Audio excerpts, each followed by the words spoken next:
Picture a palace with 365 rooms, one for every day of the year, sitting at the heart of a capital city, guarded by soldiers in ceremonial dress, home to a dynasty that had ruled unbroken for 240 years. Now picture that same palace 9 years later, turned into a museum, its throne room roped off for tourists, its former king living quietly in a private house a few miles away, watching from a distance as the country he once ruled tries to decide whether it made a terrible mistake. That is the story of Nepal's monarchy, and it is one of the strangest and most violent royal collapses of the last century, because this dynasty didn't fall to invasion, and it didn't fall to slow decline. It fell in a hail of gunfire inside its own dining room, at the hands of its own crown prince, in a massacre so horrifying that the government spent years trying to explain what had actually happened. And what came after that massacre was even stranger. A king nobody wanted, a civil war that killed thousands, a democracy movement that finally erased the throne altogether, and a strange twist nobody predicted, a growing number of Nepalis who now say they want the king back. This is the story of what happened to Nepal's royal family after their kingdom fell. If you're enjoying this story so far, don't forget to hit the like button and subscribe. Drop a comment telling me where in the world you're watching from. I love hearing from you. To understand how it all ended, you first have to understand how it began. In the year 1769, a regional chieftain named Prithvi Narayan Shah, ruler of a small hill kingdom called Gorkha, conquered the Kathmandu Valley and stitched together dozens of smaller principalities into a single unified state. That state became Nepal, and the Shah dynasty that Prithvi Narayan founded would go on to rule it, in one form or another, for the next 240 years. The Shah kings styled themselves not merely as political rulers, but as living incarnations of the Hindu god Vishnu, a claim to divine legitimacy that would echo through Nepali politics for 2.5 centuries, long after most of the family's actual governing power had been stripped away. But the House of Shah did not always hold real power. For over a century, from the 1840s until 1951, Nepal was effectively run by a hereditary line of prime ministers from the Rana family, who reduced the Shah kings to ornamental figureheads locked inside their own palace, while the Ranas governed the country as their private estate, closing Nepal off almost entirely from the outside world and keeping its people in conditions of grinding poverty, even as the Rana households themselves accumulated staggering personal fortunes. It took a king named Tribhuvan, working with Indian support and a popular uprising, to break the Rana grip on power in 1951 and restore the monarchy to something resembling real authority, an event still commemorated in Nepal today as Democracy Day, the same holiday that would, 7 decades later, become a stage for an entirely different kind of royal appeal. Tribhuvan's son, King Mahendra, inherited a fragile experiment in democracy, and within a decade dismantled it. In 1960, Mahendra suspended parliament, banned political parties, and imposed a system called the Panchayat, a tightly controlled form of rule, in which the king held near absolute power and dissent was treated as a crime against the state, opposition leaders jailed or exiled, a national assembly stripped of any real authority, and reduced to a body that could advise the crown, but never bind it. That system lasted 3 decades, and an entire generation of Nepalis grew up knowing no other form of government. It was Mahendra's son, King Birendra, who presided over its slow unraveling. In 1990, facing mass pro-democracy demonstrations across the country, protests that came to be known as the first Jana Andolan, or People's Movement, Birendra agreed to become a constitutional monarch, allowing multi-party elections and a genuine parliament for the first time in a generation. For over a decade after that, Birendra was, by most accounts, a popular and largely ceremonial figure, respected even by many of his former political opponents, a king who was seen walking through public gatherings with relatively little security, and who was widely credited, however imperfectly, with having let go of absolute power without a fight. Nepal was not a wealthy or stable country. It was one of the poorest nations in Asia, and by the mid-1990s it was fighting a brutal Maoist insurgency in its rural hills, an uprising that had begun in remote districts far from the capital but was steadily spreading toward it. But the monarchy itself, and Birendra specifically, remained a fixture that most Nepalis assumed would simply continue, generation after generation, the way it always had. Then came the 1st of June, 2001. What happened that night inside Narayanhity Royal Palace in Kathmandu remains, even now, one of the most disputed and horrifying events in modern royal history. The official account, based on an investigation conducted jointly by the Chief Justice of Nepal's Supreme Court and the Speaker of Parliament, holds that Crown Prince Dipendra, the eldest son of King Birendra and heir to the throne, arrived at a monthly family gathering in the palace's Tribhuvan Sadan building, visibly intoxicated, left the room, returned dressed in combat fatigues, and opened fire on his own family with an automatic weapon. By the time it was over, King Birendra was dead. So was Queen Aishwarya. So were Dipendra's younger brother Prince Nirajan, his sister Princess Shruti, and several aunts, uncles, and cousins. 9 members of the royal family were killed in total. Dipendra himself was found with a gunshot wound, reportedly self-inflicted, and in an act that stunned the country, he was declared king while lying comatose in a military hospital, because under Nepal's line of succession, the crown passed to him automatically the moment his father died, whether or not he was conscious to accept it. He never woke up. 3 days later, on the 4th of June, King Dipendra died without ever ruling for a single waking hour, and the crown passed to Birendra's younger brother, a man named Gyanendra, who had been out of the capital on the night of the massacre and now found himself, at the age of 53, the unexpected and deeply unpopular 10th king of the Shah dynasty. The palace's official explanation, that Dipendra had acted alone in a fit of rage reportedly connected to his family's refusal to approve his choice of bride, a young noblewoman named Devyani Rana from a rival branch of the old ruling family, satisfied almost no one. The reported objections centered on lineage and old family politics that stretched back generations, a private dispute over marriage that, if the official account is accurate, ended with 9 members of the royal family dead in a matter of minutes. Rumors spread through Kathmandu within hours, some blaming Gyanendra himself, who had not been present at the palace that night, others insisting a wider conspiracy had been staged to clear his path to the throne. Riots broke out in the capital. Government buildings were attacked, and the army was deployed into the streets of a city still trying to process what state television had, at first, described only as an accidental discharge of a weapon inside the palace, an explanation almost nobody believed even before the full details emerged. The government imposed a curfew, and Gyanendra, whose own son had survived the massacre by chance, having reportedly left the gathering shortly before the shooting began, and whose branch of the family had, until 3 days earlier, occupied a much lower rung in the line of succession, ascended to a throne that much of the country believed did not rightfully belong to him, under circumstances that remain, to this day, contested by historians and ordinary Nepalis alike. What followed was not a quiet reign. Nepal in the early 2000s was already being torn apart by the Maoist insurgency, a civil war that had begun in 1996 and would eventually claim more than 17,000 lives before it ended. Gyanendra, unlike his brother, showed little patience for the constitutional limits placed on the monarchy.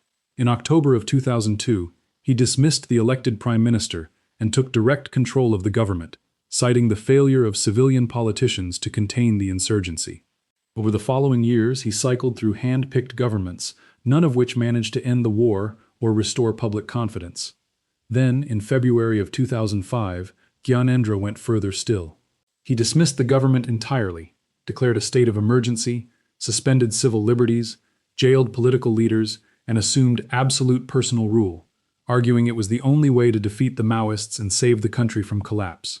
It was the single worst miscalculation of his reign, and it set in motion the final chapter of the Nepali monarchy.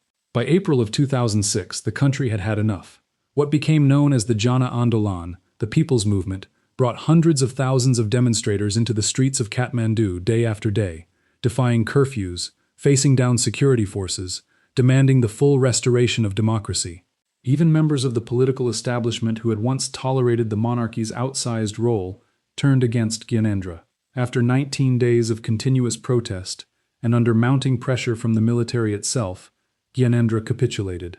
He reinstated the parliament he had dissolved and restored the constitutional order he had suspended. It was a stunning reversal for a man who, 14 months earlier, had ruled by personal decree. The scenes from those 19 days are still remembered vividly across Nepal. Students, lawyers, shopkeepers, and farmers from surrounding districts walked for hours to join the demonstrations in Kathmandu, defying an army that had, only weeks earlier, opened fire on crowds and killed protesters in the streets. Political parties that had spent years fighting each other for parliamentary seats set aside their rivalries and organized jointly against the palace. International pressure mounted as well, with foreign governments openly calling on Gyanendra to restore civilian rule. When the king finally appeared on national television to announce the reinstatement of parliament, he did so in a brief, stiff address that many Nepalis viewed as an admission of defeat, rather than a gracious concession, a king conceding not because he wished to, but because the machinery of the state, including significant parts of the army leadership, would no longer stand fully behind him. If you're hooked on this story, make sure to subscribe and turn on notifications so you never miss an upload. Your support means everything and helps me bring you more emotional stories like this one. The restoration of Parliament did not save the throne, it only delayed the end. Later that same year, in November of 2006, the government and the Maoist rebels signed a comprehensive peace accord, formally ending the decade-long civil war. As part of the political settlement that followed, Nepal's parliament stripped Gyanendra of his remaining constitutional powers, revoked his position as head of the army, and began taxing the royal family for the first time in the nation's history.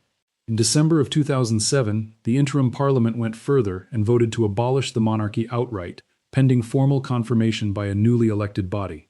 That body, a Constituent Assembly, was elected in April of 2008, and the Maoists, the very insurgents who had spent a decade fighting the crown, emerged as the largest single party.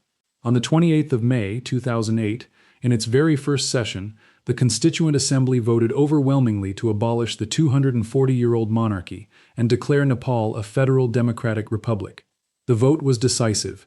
Nepal had become the world's newest republic, and one of history's oldest continuously ruling royal houses had simply ceased, by legislative vote, to exist.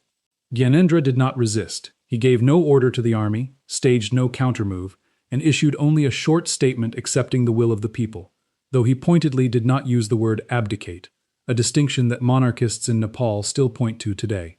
On the 11th of June 2008, he left Narayanhity Palace for the final time, driving out through the same gates his family had passed through for generations, and moved into Nagarjuna Palace on the outskirts of Kathmandu, before eventually settling into a private residence in the Maharajgunj neighborhood of the capital, a house that carries none of the ceremonial weight of the palace he left behind, but that has, over the years since, become something of a pilgrimage site for his remaining supporters.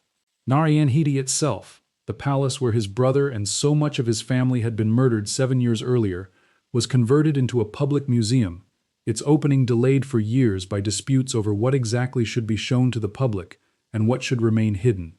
Visitors today can walk through its staterooms and view its throne, its collection of tiger skins, colonial-era furniture, and gifts from foreign heads of state accumulated across 2 centuries of royal rule, though the building where the massacre took place was for years kept closed, a locked wing inside an open museum, a silence the government left deliberately unexplained, as if the institution itself could not decide whether that room belonged to history or was still, in some sense, too recent and too raw to display. So what became of the man who was, for 7 turbulent years, the last king of Nepal? Gyanendra, now in his late 70s, has lived since 2008 as a private citizen, stripped of political power, his palace security detail steadily reduced year after year by successive governments eager to signal that the old order was truly finished, his public role limited mostly to attending festivals, ribbon cuttings, and religious ceremonies where devoted supporters still greet him with garlands and cries of "Long live the king." He receives no state salary, no formal recognition, no ceremonial function in the republic that replaced him, and yet his movements around the country are still closely watched by both his supporters and the government that succeeded him, each side reading significance into every trip he takes and every word he says. His son, Paras, the last crown prince of Nepal, has had a far more turbulent post-monarchy life, dogged for years by controversy, including fatal traffic accidents and public altercations that made him one of the most criticized figures to emerge from the fallen royal house, a stark contrast to the reverence still shown toward his father. Where Gyanendra has, for the most part, cultivated an image of quiet dignity and exile from power, Paras became for many ordinary Nepalis a symbol of everything the old aristocracy was accused of: privilege without accountability, a name that opened doors and closed investigations, and his personal troubles did lasting damage to whatever public goodwill the royal family retained in the years immediately following the massacre and the abdication alike. The wider Shah family scattered into private life, largely out of politics, their titles no longer carrying any legal weight, their palace in Kathmandu now a stop on a tourist itinerary rather than a seat of government, its former private gardens open to whoever buys a ticket at the gate. For a decade after the Republic was declared, that seemed to be the end of the story. A dynasty founded in 1769, shattered by a massacre in 2001, formally dissolved in 2008, fading quietly into ceremonial irrelevance, the way so many royal houses before it had. But Nepal's republic did not deliver the stability its architects had promised.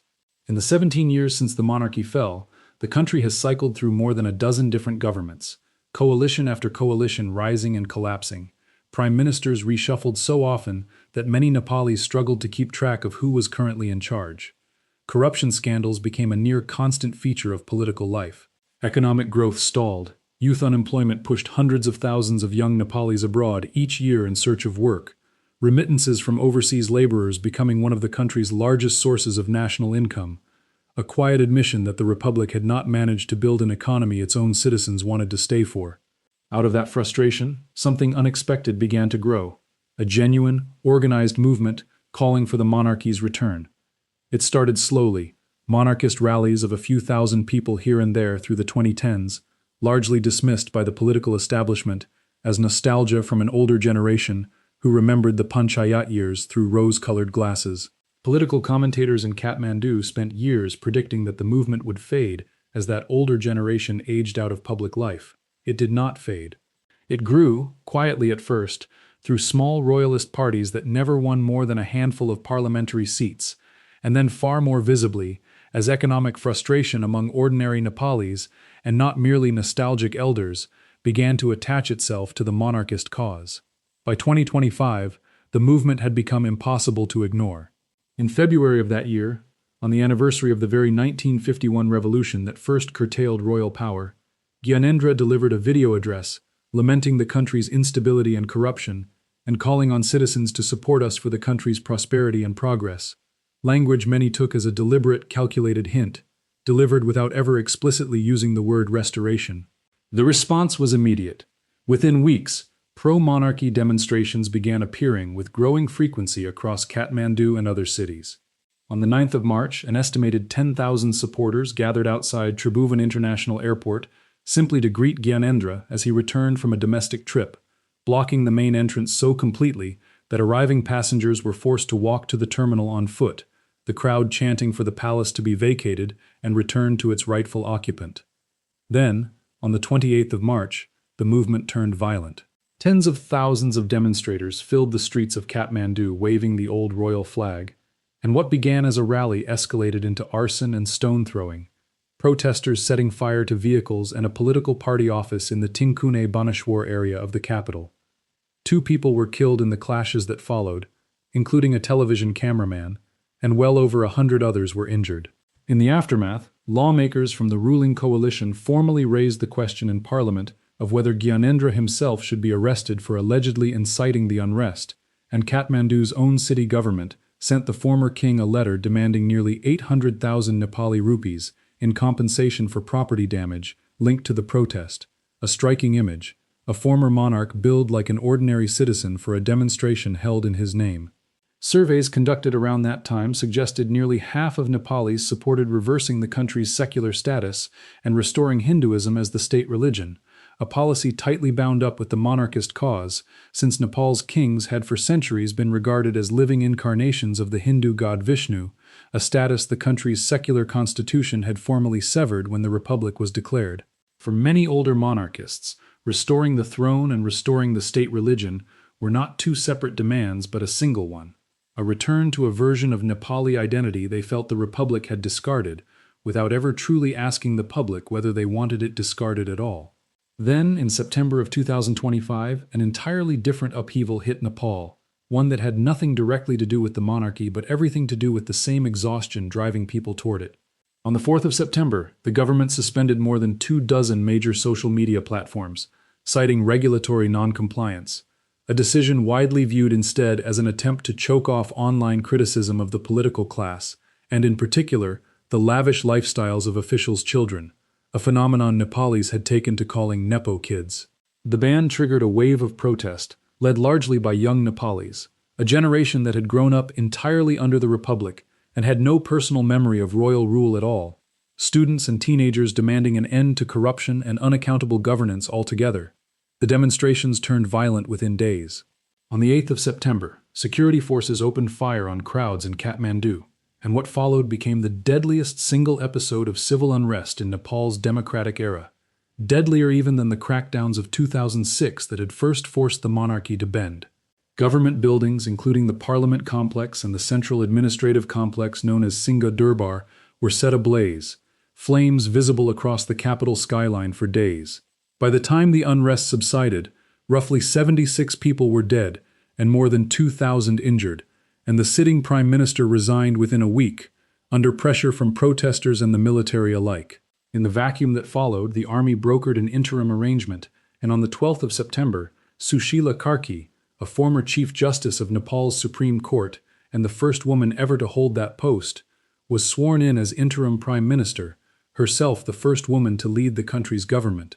Her caretaker administration oversaw new parliamentary elections held the following spring, and in that vote, a rapper turned civil engineer turned Kathmandu mayor named Birendra Shah, known simply as Balin, led a new party built almost entirely on Gen Z support to a commanding share of parliamentary seats, positioning him to become the country's next prime minister, a figure representing precisely the kind of generational break from the old political establishment that so many young protesters had marched for. It was not, in any organized sense, a monarchist uprising. It was a movement angrier at corruption and unaccountable power in general than nostalgic for any particular king, led by young people who in many cases viewed the royalist rallies of the previous spring with as much suspicion as they viewed the governing parties. But it left the same question hanging over Kathmandu that the monarchist rallies had asked 6 months earlier, whether the Republic, 17 years in, had actually delivered anything better than what it replaced, or whether it had simply swapped one set of unaccountable elites for another. Gyanendra, for his part, has walked a careful line through all of it, never explicitly declaring a campaign to reclaim the throne, but never quite closing the door either. He has not organized an army. He has not declared himself king again. He has simply waited, visibly, publicly, patiently, at the edges of a national conversation that keeps circling back to him, whether he encourages it or not. As recently as February of 2026, months after the Gen Z uprising had toppled a government and installed an interim administration, thousands of supporters still turned out at Tribhuvan International Airport to greet him on his return from a holiday, waving his portrait, chanting for the palace to be returned to its rightful occupant, the crowd's devotion apparently undimmed by 17 years of exile from formal power or by the events of the previous September. By that point, Gyanendra was 78 years old, still living quietly in his private home in the capital as, in the words of one wire service report, an ordinary commoner, even as the country around him had by then cycled through 14 changes of government since the day he handed over the palace keys. Whether any of this ever translates into an actual restoration remains, by almost every serious political assessment, deeply unlikely. Nepal's new constitution, adopted in 2015, enshrines the republic and secularism as foundational and largely irreversible features of the state, and no major political party with a realistic path to power has campaigned on bringing the monarchy back. The Constituent Assembly that voted to abolish the crown in 2008 did so with an overwhelming majority, not a narrow one, and the Maoist party that led that vote, whatever its later fortunes, has never walked the decision back. Even the March 2025 plebiscite proposal that some royalist lawmakers floated in Parliament went nowhere. But the fact that the conversation keeps happening at all, that tens of thousands of people are still willing to march for a king 17 years after his palace was turned into a museum, tells you something important about the gap between what a revolution promises and what it actually delivers. There is something almost eerie about the geography of it all, if you think about it. Narayanhity Palace still stands in the middle of Kathmandu, its 365 rooms open to tourists, its throne behind velvet rope, and somewhere within its walls is the wing where a crown prince killed his own family, and in doing so, set in motion the chain of events that would eventually end his dynasty altogether. A few miles away, in a private house, an 80-year-old man who was never supposed to be king in the first place, who inherited a blood-stained throne he did not want and lost it 7 years later to a democratic vote, still receives garlands from strangers who believe the country made a mistake in letting him go. Nepal has spent nearly 2 decades as a republic without ever fully resolving whether the republic was the right choice, and that unresolved question, more than any single protest or election, is the true legacy of what happened to the royal family after the kingdom fell. Consider what has actually happened since that palace gate closed behind Gyanendra for the last time. A civil war ended, but the peace it produced never fully settled into stability. A monarchy fell, but the republic that replaced it struggled through more governments in 17 years than most countries see in a lifetime. A generation that never knew the crown rose up against corruption in the streets in 2025, burning the same government buildings that had once represented the promise of the republic, while an older generation, just months earlier, had marched through those same streets demanding the return of the very institution the republic had replaced. 2 generations, 2 different grievances, converging on the same conclusion, that whatever Nepal has built since 2008 has not yet earned the trust its founders hoped it would. And somewhere in the middle of it sits an old man in a private house in Kathmandu, once a king by accident of a massacre he had no part in, then a king by his own overreach who lost his throne to the crowds he tried to rule without, and now, improbably, a kind of living question mark hovering over a country still arguing about what it wants to become. Whether the Shah dynasty's story truly ended in that Constituent Assembly vote in May of 2008, or whether it is simply waiting, the way Nepal's institutions before it waited through Rana rule and Panchayat rule and civil war, for its moment to come again, is not a question history has answered yet.